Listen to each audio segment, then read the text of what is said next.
एकीकडे नेपाळ, जिथे सोशल मीडियावर बंदी घालण्याच्या निर्णयावरून आंदोलन उसळली, हिंसाचार झाला आणि अखेर पंतप्रधानांना राजीनामा द्यावा लागला. तर दुसरीकडे फ्रान्समध्येही मोठे राजकीय बदल आणि आंदोलने सुरू आहेत.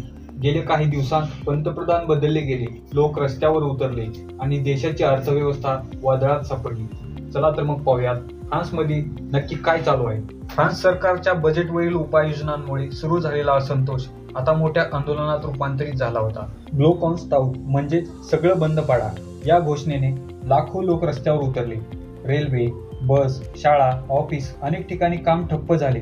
लोक म्हणत आहेत की सरकार फक्त श्रीमंतांना वाचवत आहे आणि सामान्य जनतेवर कर व खर्च कपातीचा बोजा टाकत आहे.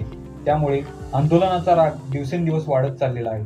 या घटनेमुळे फ्रान्सच्या पंतप्रधानांना चक्क राजीनामाच द्यावा लागला. फ्रान्सच्या आर्थिक स्थितीकडे पाहिलं तर फ्रान्स सांख्यिकी संस्थेनं INSEE यंदाच्या आर्थिक वाढीचा अंदाज 0.6% 0.8% नेला आहे. हे एक सकारात्मक चिन्ह आहे. पण दुसऱ्या बाजूला देशाचे सार्वजनिक कर्ज GDPच्या 114% इतका आहे. म्हणजेच उत्पन्नाच्या तुलनेत कर्ज फारच जास्त आहे. त्यामुळे सरकारवर प्रचंड दबाव आहे की ते खर्च कमी करावे आणि कर वाढवावे. पण याचाच विरोध लोक करत आहेत. दरम्यान फ्रान्सने रशियाच्या धोक्यामुळे पोलंडच्या हवाई संरक्षणासाठी राफेल लढाऊ विमान तैनात केली आहे. यातून दिसते की देशातील राजकीय गोंधळ असूनही फ्रान्स आंतरराष्ट्रीय स्तरावर सक्रिय भूमिका घेत आहे. फ्रान्सचे नवीन पंतप्रधान लेकार्नू जनतेचा विश्वास जिंकू शकतील का?